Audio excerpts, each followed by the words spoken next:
DC, SP, ಸಿಇಒಗಳ ಜೊತೆ CM DK Shivakumar ಸಭೆಯನ್ನು ನಡೆಸ್ತಾ ಇದ್ದಾರೆ. ಸಭೆಯಲ್ಲಿ ಸತೀಶ್ ಜಾರಕಿಹೊಳಿ, ಪ್ರಿಯಾಂಕ್ ಖರ್ಗೆ ಕೂಡ ಭಾಗಿಯಾಗಿದ್ದಾರೆ.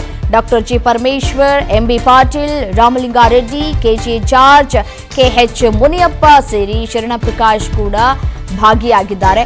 UT Khader, Yathindra Siddaramaiah, Eshwar Khandre, CS Shalini Rajneesh, police ಇಲಾಖೆಯ ಹಿರಿಯ ಅಧಿಕಾರಿಗಳು ಸಭೆಯಲ್ಲಿ ಭಾಗಿಯಾಗಿದ್ದಾರೆ.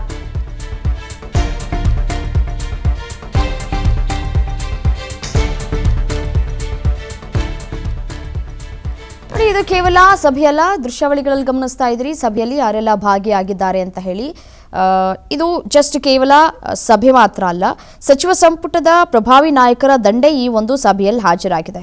ಈ ಸಭೆಯ ಹಿಂದಿರುವಂತಹ ಅಸಲಿ ಅಜೆಂಡಾ ಏನು ಅನ್ನುವಂತಹ ಪ್ರಶ್ನೆಗಳು ಕೂಡ ಈಗ ಕಾಡ್ತಾ ಇದೆ.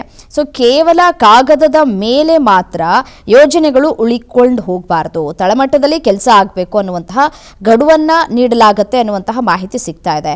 ಸರ್ಕಾರದ ಬಹುತೇಕ ಎಲ್ಲಾ ಪ್ರಭಾವಿ ಸಚಿವರು ಒಂದೇ ಸೂರಿನಡಿ ಕೂತ್ಕೊಂಡು ಅಧಿಕಾರಿಗಳಿಗೆ ಕ್ಲಾಸ್ ತೆಗೆದುಕೊಳ್ತಾ ಇದ್ದಾರೆ ಅಂತಂದ್ರೆ ಜಸ್ಟ್ ಇದು ಮಾತ್ರ ಸಭೆಯಲ್ಲ, ಕೆಲವೊಂದಿಷ್ಟು ಕೆಲಸಗಳು ಏನಾಗಬೇಕು ಅದೆಲ್ಲವನ್ನೂ ಕೂಡ ಆಗಬೇಕು ಅನ್ನುವಂತಹ ತಾಕೀತನ್ನು ಕೂಡ ಈ ಸಭೆಯಲ್ಲಿ ಮಾಡಲಾಗ್ತಾ ಇದೆ.